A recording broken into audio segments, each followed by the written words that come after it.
Hi, my name is Tammy Seed, and I am doing my speech on bipolar disorder. And a little background, I will say bipolar disorder.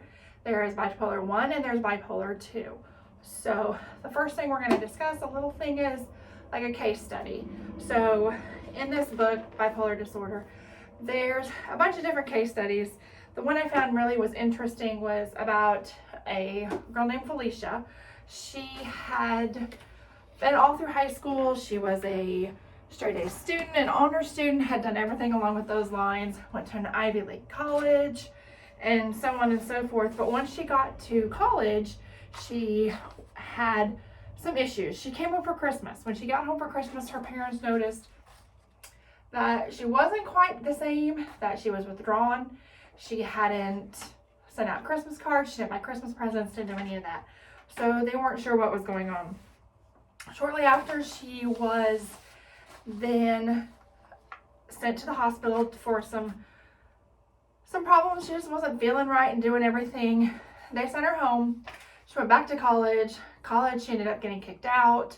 When she came back from being kicked out, she decided down a spur of bad behavior. So in this behavior, she had many different things happen. During this behavior, she had gone and began drinking. She began ignoring friends. She just totally withdrew from her family. So at that point, she was sent back to the hospital. It was about 4 years later, and she had some suicidal ideation, and they ended up diagnosing her with bipolar disorder. With bipolar disorder, she had then spent the next 10 years in and out of hospitals, suffering from hallucinations. They were auditory. She had suicidal thoughts. She became infatuated with religion. And these are different things that a person with bipolar disorder can do.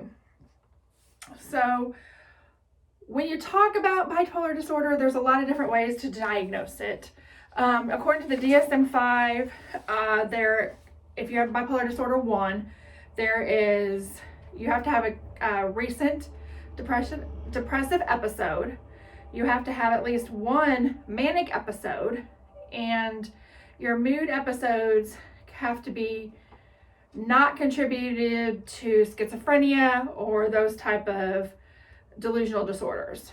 Now, bipolar disorder 2, you have to have a current and a major depressive episodes happening. You have to have at least one hypomanic episode, and the mood symptoms cannot be due to schizophrenia and those type of disorders. And you also cannot have any manic episodes or mixed episodes with everything going on all at once together. So that all seems to happen in that sense. So the thing about bipolar disorder, it is often confused with borderline personality disorder. And along with that, if you go to the ScienceDirect.com and you look that up, it will talk about the differences between bipolar and borderline personality disorder. And a lot of times those are confused. But bipolar disorder, it can be very hard to diagnose, however.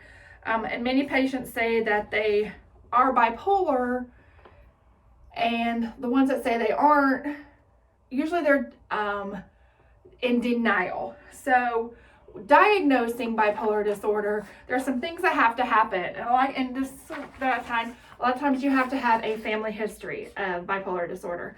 In a family history, there ends up being typically a family member, a mother, a father, a brother, sister, all diagnosed with that. Another symptom is they have to have fatigue, asthma, migraines, hypertension, obesity, and depression. So those all can go along with that also. Another thing it does is usually in bipolar disorder, it combines with very frequent depression. Many times those clients are always depressed and they need to figure out what's going on. And then another way to diagnose is failed pharmaceutical treatment. That means the treatment does not work for these people. So then it never happens. So a treatment that is a lot of times done with bipolar disorder is the pharmacological treatment, which can include antidepressants, antipsychotics, and a lot of times those are, even lithium is a big one that they use. And if they prescribe lithium, you a lot of times will have to have blood draws if you're a patient that's taking lithium to make sure your levels stay where they need to be. And the other one is they do light therapy, they do brain stimulation, and the most common, which is psychiatric therapy, which they go to a therapist. You know, some go daily, monthly, weekly. It just depends on the type of diagnosis that you currently have.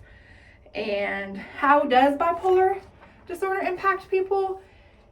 A lot of times bipolar disorder, the biggest thing with that is it impacts your lifestyle.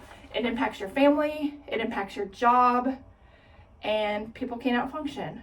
So when you're talking about a patient with bipolar disorder, it's imperative that they get help and get help early. They recognize the problems, they get treatment, whether it be with the pharmacy, whether it be with whatever it need be, they need to make sure that they're getting their treatments. When you look at bipolar disorder as a whole, you just need to make sure that every person is unique to their personal circumstance. Just because a treatment may work with Joe Blow down the road doesn't mean that it's going to work for your family member. So you just need to make sure you're aware, make sure you're not telling them you're crazy. That's one of the worst things you can do, to tell a bipolar client that they're crazy, because a lot of times it's a mental disorder that in turn can really turn your life upside down, and it turns their life upside down. They don't want this as much as you do. So I appreciated talking to you about it, and thank you so much.